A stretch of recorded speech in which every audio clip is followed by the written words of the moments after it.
सुखदेव जी महाराज जी कहते हैं कि भक्तिम पराम भगवती प्रतिलभ्य कामम हिनोति अचिरेन धीरः। इस दिव्य लीला के श्रद्धा पूर्वक श्रवण और वर्णन करने से परम भक्ति प्राप्त होती है और हृदय के रोग विकार सब मुक्त होते हैं। लेकिन वास्तविक में देखा जाता है कि भजन की निरंतरता जब तक नहीं रहती तब तक हृदय के रोग बने रहते हैं। श्रवण के प्रभाव से थोड़ा उसमें कम होते हैं लेकिन समूल नष्ट नहीं होते। आंतरिक शरणागति और निरंतर भजन का उल्लेख यहाँ नहीं किया गया, परंतु श्रवण और वर्णन से ही परम भक्ति प्राप्त होगी तथा विकारों से मुक्ति मिलेगी, ऐसा सुखदेव जी महाराज जी कहा है। इसमें गुप्त है चिंतन। जैसे प्रयागराज तीर्थ में संगम है तो गंगा यमुना प्रगट दिखाई देती हैं और सरस्वती गुप्त है। ऐसे ही श्रवण कथन सुमिरन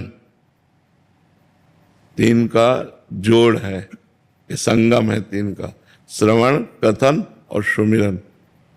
जहाँ कहीं भी वर्णन आता है वहाँ तीन का वर्णन विशेष तौर से है। यदि आपने केवल श्रवण किया और कथन किया तो पूर्णता को प्राप्त होना असंभव है बिना मनन किए। जैसे धुंधकारी बड़े भ्राता थे तो प्रेत योनि को प्राप्त हो गए थे धुंधकारी जी।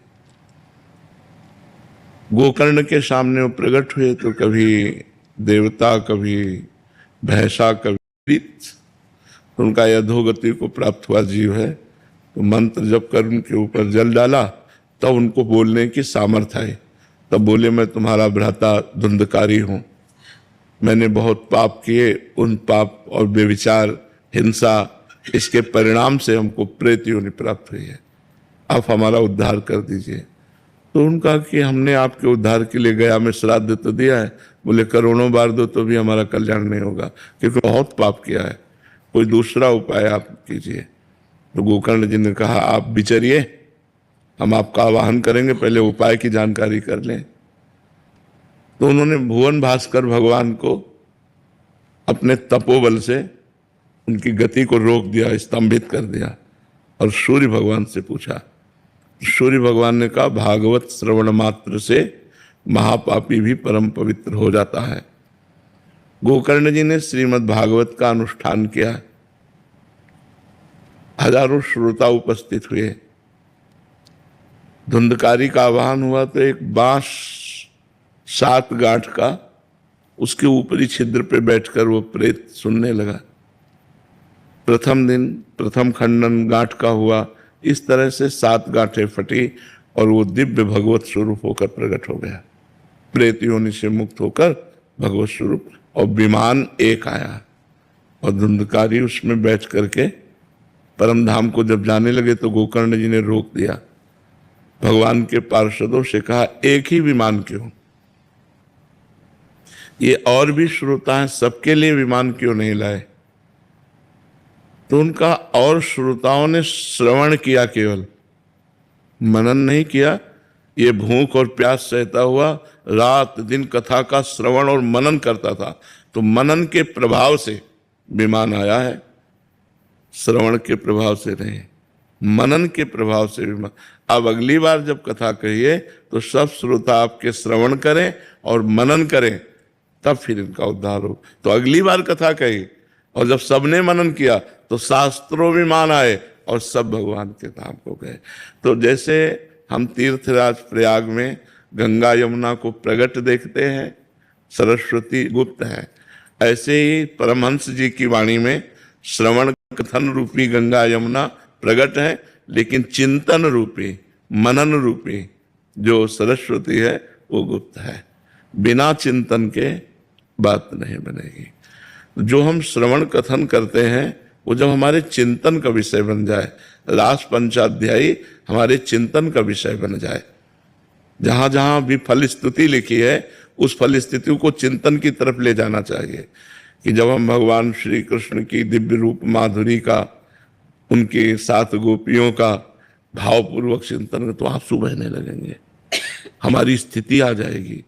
हृदय से काम वेदना, जो हृदय रोग है वो सबसे बड़ा काम रोग है। काम से ही क्रोध का प्रादुर्भाव होता है और काम की पूर्ति से ही लोभ का प्रादुर्भाव होता है। 3 दोष तो काम में ही है। तो इसलिए मनन प्रधान है, तो वहाँ मनन को गुप्त रखा गया है श्रवण और कथन कह दिया गया है।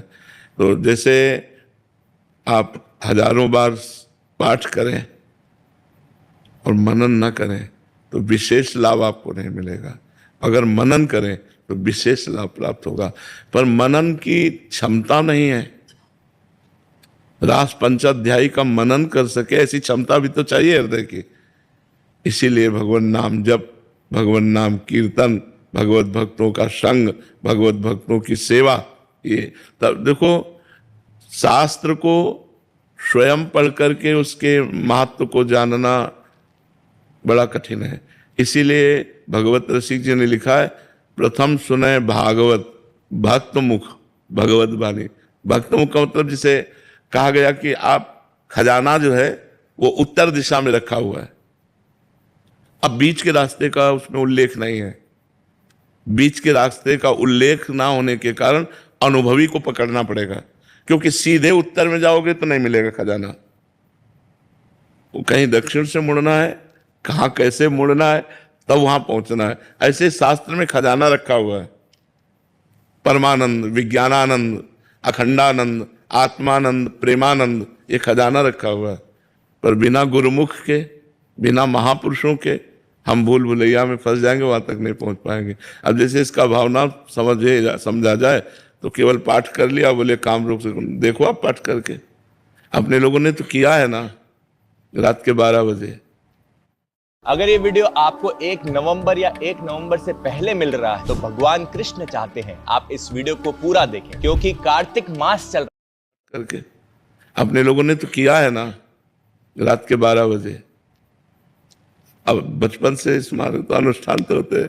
तो बात यहाँ केवल पाठ की या श्रवण की नहीं है, बात यहाँ मनन की है। देखो पाठ और श्रवण से वाकेंद्री और श्रवणेंद्री पवित्र हुई, लेकिन मन मनन से पवित्र होगा, सुमिरन से पवित्र होगा। इसलिए हम नाम जप करें, नाम कीर्तन करें, भगवत प्रेमी महात्माओं का संग करें और भगवत लीला कथा श्रवण करें, तो धीरे धीरे हृदय रोग नष्ट हो जाएगा। क्योंकि फिर हमारी चिंतन करने की क्षमता आएगी। देखो जब हम श्री कृष्ण रूप माधुरी का चिंतन करते हैं तो श्री कृष्ण चिदानंदमय है। हमारी क्षमता प्राकृतिक है। चिदानंद का चिंतन प्राकृतिक से कैसे हो सकता है? इसलिए बहुत काल नाम जप करने वाला, बहुत काल संत सेवा करने वाला, बहुत काल शास्त्रों का स्वाध्याय करने वाला, बहुत काल संयम से चलने वाला पवित्र हृदय, तब वो चिंतन में लगता है धीरे धीरे धीरे धीरे। तो जो शास्त्रों में स्तोत्रों का, पाठों का फल स्तुति लिखी हुई है, ऐसा कर लो परम पद मिल जाएगा, ये पाठ कर लो, सब है ना, वो उसका तात्पर्य है स्मरण में लाओ धीरे धीरे। केवल उतने पाठ से परम पद की प्राप्ति, क्योंकि परम पद की प्राप्ति तभी होगी जब संसार का विस्मरण और भगवान का सतत निरंतर स्मरण होगा। देह के राग का त्याग, देह संबंधियों के राग का त्याग, देह के भोग संबंध का त्याग, तब जाकर के भगवान की तरफ रति होती है। छोटी मोटी बात थोड़ी, हमको कसौटी कसना पड़ेगा और आना पड़ेगा उस स्थिति में जिसमें हम रास पंचाध्याय का चिंतन करने का अधिकार प्राप्त हो, तब जाकर के वो हृदय रोग नष्ट होगा। बात समझ पा रहे आप? अरे ये प्रश्न बहुत सारे साधकों का है, क्योंकि बहुत सारे महापुरुष जब लिखते हैं स्त्रोत या 40 आदि, तो उसके जो परिणाम में लिखते हैं कि जैसे 1 साल तक गोवर्धनवासी, इनका तो एक साधक आए थे, वो भी यही कह रहे थे कि 1 साल तक तो हो गया, अभी तक मतलब ठाकुर जी आए नहीं। तो महाराज जी यही इसका सूत्र यही है उसके बीच का, मनन। हाँ, भजन। भजन जब तक भजन नहीं करोगे तब तक। गोस्वामी तुलसीदास जी का सिद्धांत समझ लीजिए, बारी मथे घृत होए बरु, सिकता ते बरु तेल, बिनु हरि भजन न भवतरी, यह सिद्धांत पेल। मतलब अगर पाठ की पूछो तो गणना नहीं है कितने स्तोत्रों का, कितने शास्त्रों बार, पर आपको सच्ची बतावे मनीराम पे कोई प्रभाव नहीं पड़ता। मतलब आप लोग तो 1-2 स्तोत्र पढ़ेंगे या दिन भर वाय काम रहा है, गंगा नहा के 4 बजे से जप में बैठना और फिर दिन भर गंगा किनारे लंगोटी लगाए बालू में बैठे, ये पाठ वो पाठ, कितने शास्त्र नाम, धंधा है वही, और कोई काम थोड़ी था। लेकिन मन पर कोई फर्क नहीं। मर्जी इससे तो साधक निराश हो जाएंगे। नहीं, समझना पड़ेगा, मन पर इस पर कोई फर्क नहीं पड़ा, इससे तुमको पुष्टता मिलेगी। मन पर फर्क पड़ेगा जब एकांत में बैठकर मनन करोगे। पाठ में तो शुरुआत और अंत दो याद आए, बीच कब निकल गए पता ही नहीं चला, मन घूम रहा है संसार में। तो हमको नाम, इसीलिए हम बहुत सोच समझ करके, बहुत शास्त्रों का स्वाध्याय करके, संतों का संग करके कह रहे नाम जप करो, नाम जप करो, राधा राधा नाम जप करो, क्योंकि नाम सीधे मन से संपर्क करता है। आज नहीं तो कल मन को मार करके रहेगा नाम। आप देख लो, जप करके, नाम जप करके वो मार के रहेगा। अब जैसे रास पंचाध्यायी का पाठ है, तो आपकी बहिर्मुख वृत्ति है, तो आप पाठ कर जाओ, ना आंसू आएंगे, न रोमांच होगा, न हृदय, और आप खूब नाम जप कर रहे हो, अकिंचन भाव से रह रहे हो, संतों का संग कर रहे हो, तो आपको रोना आने लगेगा। जब गोपियां विरह गीत गाती है ना, तो उसी में आपका भी विरह जागृत होगा, आप भी रोने लगेंगे। रुदु सुष्टरम राजन कृष्ण दर्शन लालसा, और आर्त भाव आ जाए। तब जब आंखों से अश्रु बहता है, हृदय प्रेम से विकल हो जाता है और रोमांच हो जाता है, तब हृदय निर्मल होने लगता है। हृदय रोग जो है नष्ट हो जाएगा, उसी से हो जाएगा। हर समय हम रास पंचाध्यायी में स्थित रहे, बड़ी कठिन बात है। श्री कृष्ण की रूप माधुरी, प्रियाजू की रूप माधुरी, गोपी जनों का समुदाय, बंसी ध्वनि, ये सब इन यहां तक पहुंच है। अब अपने लोग देखो, यहां तक हमारी चिंतन की पहुंच है? चिंतन की बिल्कुल पहुंच नहीं है। पढ़ सकते हैं, सुना सकते हैं, सुन सकते हैं, लेकिन चिंतन की पहुंच नहीं। और चिंतन जब तक नहीं पहुंचेगा तब तक हृदय रोग ज्यों का त्यों बना रहता है। प्रभु, इसमें निराश होने की जरूरत नहीं है, नहीं तो अश्रद्धा हो जाएगी अगर ये बात हमारी नहीं समझोगे। बात चिंतन से बनेगी। हम एक दो पाठ की बात नहीं कह रहे कि एक दो वर्ष पाठ की बात कर रहे हो, ना एक दो पाठ की बात कर रहे, ना एक दो वर्ष के पाठ की बात कर रहे। तला भुना स्पाइसी नहीं खाते, बट फिर भी एसिडिटी और ब्लोटिंग रहती है, और इस सब से छुटकारा पाने के लिए आप दवाइयां और की बात कर रहे हो, ना एक दो पाठ की बात कर रहे, ना एक दो वर्ष के पाठ की बात कर रहे। मतलब जिधर रास्ता महापुरुषों से मिला है, जो मिला है उसे पकड़ करके तुरंत। लेकिन बात जो बनी वो भगवान के आश्रय से और भगवान का निरंतर भजन करने से। सब करो, अगर एकांतिक चिंतन भजन नहीं है तो 8 घंटा पाठ करने के बाद भी मन विषयों में जाएगा। आप देख लो, करके देख लो। जब इस पर चढ़ा बैठा रहे, अभ्यास योग युक्तेन चेतसा नान्य, हाँ, मतलब खास बात पकड़नी है। खाली स्तुति झूठी नहीं है, खाली स्तुति सत्य है, पर उसमें जो श्रवण और कथन के बीच में चिंतन है, उसको उठाना पड़ेगा, अपने हृदय में लाना पड़ेगा, चिंतन करना पड़ेगा। श्रवण कथन सुमिरन सेवन चित लावहें, श्रवण कथन सुमिरन सेवन चित लावहें, श्रवण कथन सुमिरन परतीति, ये जो कृपा हरिवंश की। तीनों जहां हमने महापुरुषों की बात पाई है वाणी में, तो 3 बात है, श्रवण कथन सुमिरन परतीत। परतीत माने विश्वास, विश्वास पूर्वक श्रवण करो, कथन करो और सुमिरन करो। उसमें सुमिरन गुप्त कर दिया गया है, सुमिरन उसमें गुप्त कर दिया गया है, प्रधान सुमिरन है। तो सुमिरन होता कहां से है? कथन श्रवण से, इसलिए साधन कथन श्रवण कह दिया गया, और उसका सुमिरन होना चाहिए। निरंतर चिंतन होने से तदाकार वृत्ति प्रकट होती है, देह भाव का नाश होता है। तो सुमिरन के बिना तो 4 घंटे कथा सुनो, फिर इसके बाद वहीं 4 घंटे कथा पढ़ो, फिर वहीं। जब कथा से उठो तब कहां हो? फिर आपकी स्थिति कहां है? वहीं होनी चाहिए, कथा में। तो कथा में निरंतर भगवत लीला चिंतन होना है तो सिद्ध पुरुषों का काम है। निरंतर लीला चिंतन होना है तो सिद्ध पुरुषों का काम। साधकों को नाम भगवान के आश्रय में रहना चाहिए। राधा, जब कथन श्रवण हो रहा तो कथन श्रवण, राधा राधा राधा, वो सुमिरन में ले जाएगा। नाम में पूरा चरित्र छुपा हुआ है, भगवान का पूरा चरित्र छुपा हुआ है। देखो, वाल्मीकि जी को पूरी रामायण की रचना कर दी। गोस्वामी तुलसीदास जी कहते हैं भगवान शंकर को साक्षी करके कहता हूं, मेरी जबान गल जाए यदि थोड़ा भी मिथ्या हो, मुझे जो कुछ प्राप्त हुआ है वो राम नाम से प्राप्त है। राम भगवान नाम जप, नाम जप से जो सब कुछ प्राप्त हो जाएगा। लीला श्रवण में रुचि हो जाएगी, नाम जप से लीला कथन में रुचि हो जाएगी, नाम जप से लीला चिंतन का अधिकार प्राप्त हो जाएगा। इसलिए साधक को चाहिए कि थोड़े समय कथा भगवान की कथन करे, थोड़े समय श्रवण करे और अधिक समय नाम जप में रहे, भगवान नाम का मनन करे, तभी उसमें क्षमता आती है लीला चिंतन की। लीला चिंतन छोटी मोटी बात नहीं है, ऐसे नहीं होता लीला चिंतन। भगवान की लीला चिंतन तभी होता है जब हमारा मन पवित्र हो जाता है, मन निर्विकार हो जाता है, और वहां लीला चिंतन जब होने लगेगा तब सारे हृदय रोग नष्ट हो जाएगा।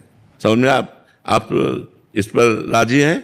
जी महाराज, गोस्वामी जी कहते हैं कि यद्यपि मृषा छूटे तो कठिनाई, लेकिन वो मृषा है, इसको दृढ़ भाव से उसको दूर करना जी, यही थोड़ा सा ये हो जाता। देखो,